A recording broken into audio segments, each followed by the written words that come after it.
Good morning मित्रांनो. आज आपण 11वीच्या बायोलॉजी विषयातील पहिला चॅप्टर जो आहे तो शिकणार आहे. आता आपल्याला एकूण 16 चॅप्टर आहे. यामधला फर्स्ट वन चॅप्टर जो आपल्याला शिकायचा आहे तो आहे लिव्हिंग वर्ल्ड. बरं, काय आहे लिव्हिंग वर्ल्ड?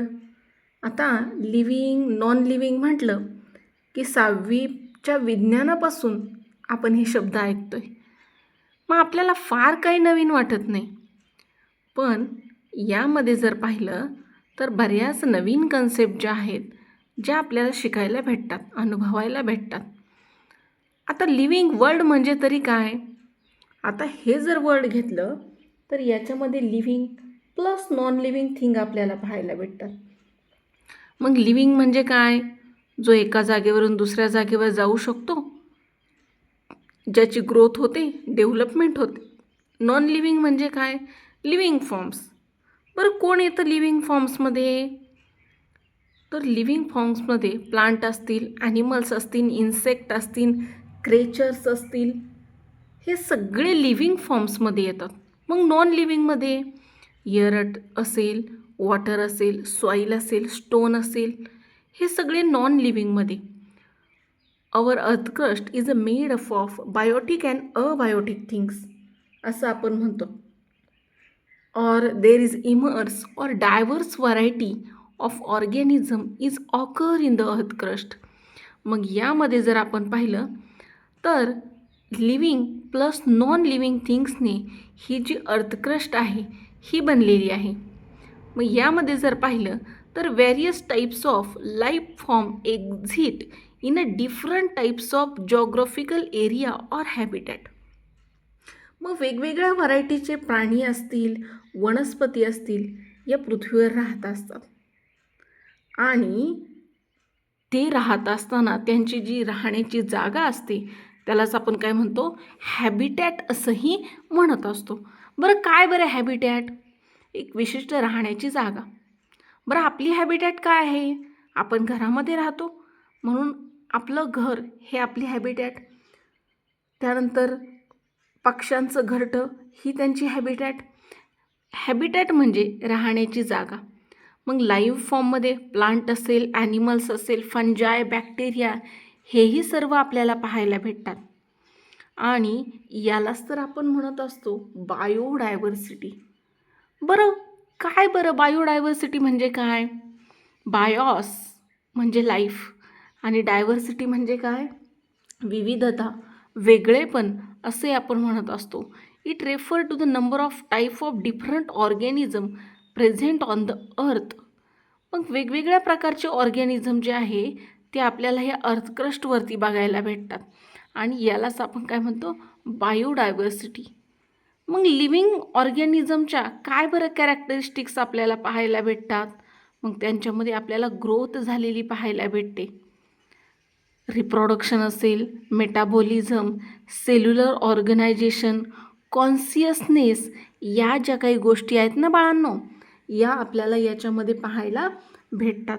मग ही पाहिली आपण लिव्हिंग वर्ल्ड या चॅप्टरची इंट्रोडक्शन. आफ्टर द इंट्रोडक्शन आपल्याला यामधला पहिला जो बेसिक मुद्दा पाहायचा आहे तो म्हणजे बेसिक प्रिन्सिपल ऑफ लाईफ. मग बेसिक प्रिन्सिपल ऑफ लाईफ म्हणजे काय? तर फर्स्ट ऑफ ऑल आपल्याला यामध्ये 6 बेसिक प्रिन्सिपल जे आहेत ते लर्न करायचे आहेत, स्टडी करायचे आहेत. मग फर्स्ट ऑफ ऑल पहिला प्रिन्सिपल काय आहे? तर living beings once produce born has to survive. म्हणजे काय? एखादा ऑर्गॅनिझम जन्माला येतो पृथ्वीवरती कशासाठी? तर या नेचरवरती तो सर्वाईव्ह होतो, म्हणजे तग धरून जगायला शिकतो. पण त्याला सर्वाईव्ह होण्यासाठी कशाची गरज असते? एनर्जीची आवश्यकता असते, ऊर्जेची आवश्यकता असते, मेनी केमिकल मॉलिक्यूलची त्याला आवश्यकता असते. And for energy it perform metabolism. मग काय करतो तो एनर्जीसाठी? तो मेटाबॉलिझम परफॉर्म करतो. म्हणजेच त्याच्या बॉडीमध्ये चयापचन क्षमता जी आहे ही आपल्याला पाहायला भेटते. मग metabolism is of two types. First one is the catabolism and second one is anabolism. आता आपल्याला प्रश्न पडतो, काय आहे हे कॅटाबॉलिझम, काय आहे ॲनाबॉलिझम? कॅटाबॉलिझम म्हणजे काय? Breaking of molecules. म्हणजे तर आपण जे काही फूड मटेरियल घेतो ते आपण आपल्या तोंडामध्ये ब्रेकडाऊन करतो, चावतो आणि ते जे आहे आपल्या अन्ननलिकेतून आपल्या बॉडीमध्ये जात असतं. मग समजा आपण एक पोळीचा घास खाल्ला तर त्यापासून आपल्याला प्रोटीन असेल, लिपिड असेल, कार्बोहायड्रेट असेल, हे सबस्टन्स भेटतात.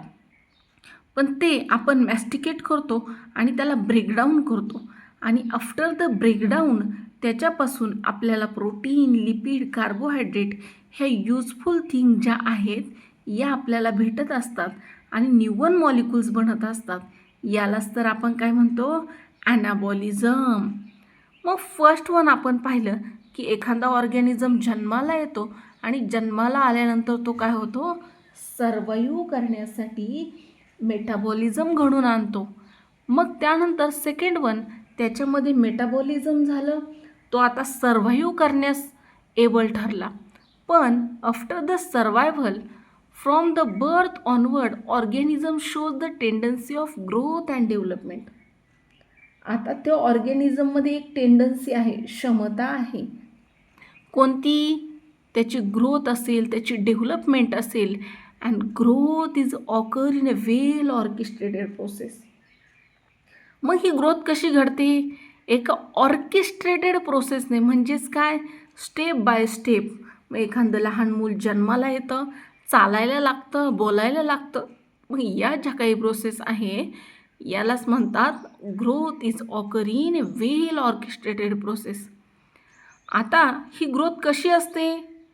तर दोन प्रकारची. एक म्हणजे इंट्रिन्सिक ग्रोथ आणि दुसरी म्हणजे एक्स्ट्रिन्सिक ग्रोथ.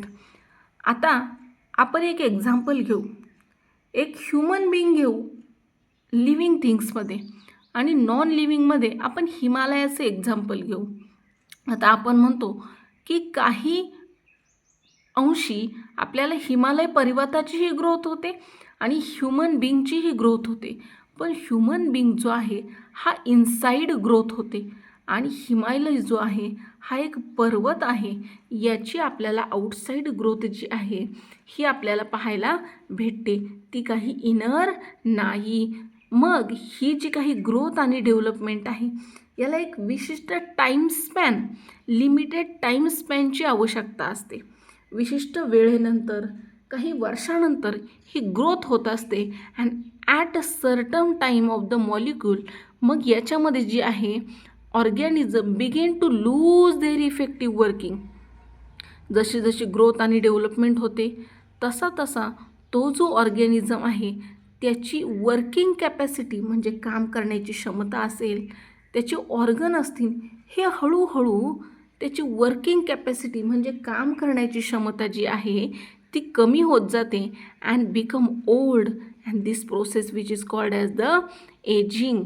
आणि हा जो ओल्डनेस आहे याच प्रोसेसला एजिंग म्हणतात. Life has a continue, hence organism tries to produce young one. मग आफ्टर द एजिंग आपल्याला ही जी लाईफ आहे ही कंटिन्यू ठेवायची. रेसमध्ये का नाही? तर फर्स्ट ऑफ ऑल इथे जी रेस आहे ही स्वतःचं अस्तित्व ह्युमन बिईंगला टिकवून ठेवण्याची आहे. मग life as a continue, hence the organism produce young one like itself is called as the reproduction. मग हीच जी लाईफ आहे ही कंटिन्यू ठेवण्यासाठी ऑर्गॅनिझम जो आहे ह्युमन बिईंग स्वतःसारखाच दुसरा एखादा जीव जन्माला घालतो, यालाच रिप्रोडक्शन असंही म्हणतात. And this ensure the continuity of race. आणि त्यामुळे आपण म्हणतो की आपण जे आहे आपल्या वारसा हक्काने आपण आपली जी काही ओळख आहे ही आपण समाजाला पटवून देत असतो. मग इथे जे आहे रिप्रोडक्शन होतं, तो ऑर्गॅनिझम रेसमध्ये राहतो, शर्यतीत राहतो. पण काही असेही ऑर्गॅनिझम्स आहे, मग त्यामध्ये म्युल्स असेल, sterile worker do not reproduce at are living. त्यांच्यामध्ये रिप्रोडक्शनच होत नाही. मग ते लिव्हिंग फॉर्ममध्ये कसे आहेत? किंवा कोण आहेत, तर यामध्ये जर आपण पाहिलं तर फर्स्ट ऑफ ऑल आपल्याला 2 एक्झाम्पल दिलेले आहे. कोणते? स्टराईल वर्कर बीज किंवा म्यूल्स. आता हे आपण म्यूल्स पहिल्यांदाच ऐकलं असेल. कुठे असतात रे बाळांनो म्यूल्स? हिमालयामध्ये जर आपण पाहिलं तर प्रायमरली आपल्या गाढवासारखे, आपल्याकडं जे गाढव हा प्राणी आढळतो यासारखे म्यूल्स जे आहेत हे ओझं वाहणारे प्राणी जे आहेत हे आपल्याला पाहायला भेटतात. मग हे जे म्यूल्स आहे हे स्टराईल आहेत. मग तुम्ही म्हणाल हे जर स्टराईल आहेत तर यांची जी प्रजाती आहे ही डिस्ट्रॉय व्हायला पाहिजे होती, डिमिनिश व्हायला पाहिजे होती. ते अजूनही तसेच आहेत. मग हे जे म्यूल्स आहे हे एक आपल्याला हायब्रिड कॉम्बिनेशन जे आहे, ब्रीडिंगचं कॉम्बिनेशन जे पाहायला भेटतं. मग जर फिमेल हॉर्स आणि डॉंकी मेल यांच्या कॉम्बिनेशनपासून आपल्याला हे जे म्यूल्स आहे यांच्या ब्रीडिंगपासून आपल्याला हे म्यूल्स पाहायला भेटतात. म्हणून आपण म्हणतो म्यूल्स आर स्टराईल. स्टराईल म्हणजे काय? एखादा ऑर्गॅनिझम हा दुसऱ्या ऑर्गॅनिझमला जन्माला घालू शकत नाही. अशा ऑर्गॅनिझमला आपण स्टराईल ऑर्गॅनिझम असंही म्हणत असतो. मग याच्यामध्ये जर पाहिलं तर हे जे म्यूल्स आहे हे आपल्याला स्टराईल ऑर्गॅनिझम पाहायला भेटतात. मग याचाच अर्थ आपण जर फर्टाईल म्हणजे काय? फर्टाईल म्हणजे ज्या ऑर्गॅनिझममध्ये फर्टिलायझेशन होऊन तो नवीन जीव जन्माला घालतो यालाच फर्टाईल ऑर्गॅनिझम असंही म्हणतात.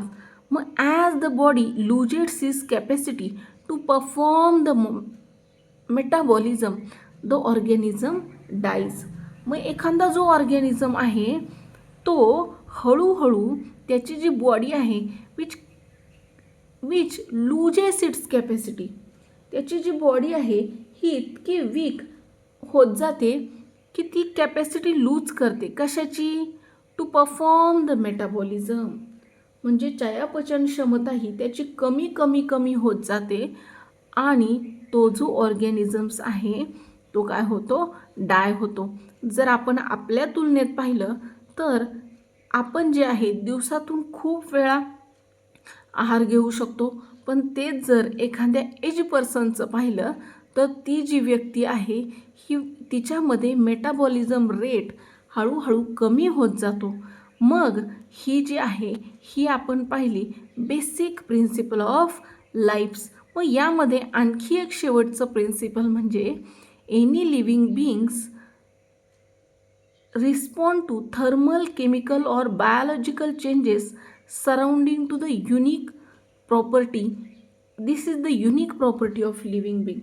मग कोणताही लिव्हिंग ऑर्गॅनिझम्स असू दे, तो लिव्हिंग ऑर्गॅनिझम थर्मल म्हणजे उष्ण असो, केमिकल चेंज असो किंवा बायोलॉजिकल चेंज असो जो नेचरमध्ये होतो, मग उन्हाळा असेल, पावसाळा असेल, हिवाळा असेल, यानुसार जो काही चेंज होत जातो त्यानुसार सराउंडिंगनुसार त्याचं बिहेवियर जे आहे हे आपल्याला पाहायला भेटतं. आणि ही जी युनिक प्रॉपर्टी आहे ही आपल्याला लिव्हिंग बीइंग्समध्ये पाहायला भेटत असते. हे पाहिले आपण 6 बेसिक प्रिन्सिपल जे आपल्याला एकूण 4 मार्कासाठी परीक्षेमध्ये विचारले जातात. मग अशा प्रकारे आपल्याला 4 मार्कासाठी क्वेश्चन विचारला जातो. Write down the basic principle of life. मग हा जो काही आहे हा आज आपण स्टडी केलेला आहे. टॅक्झॉनॉमिकल एड्स जे आहे हे पुढच्या लेक्चरमध्ये आपण स्टडी करणार आहोत. थँक्यू.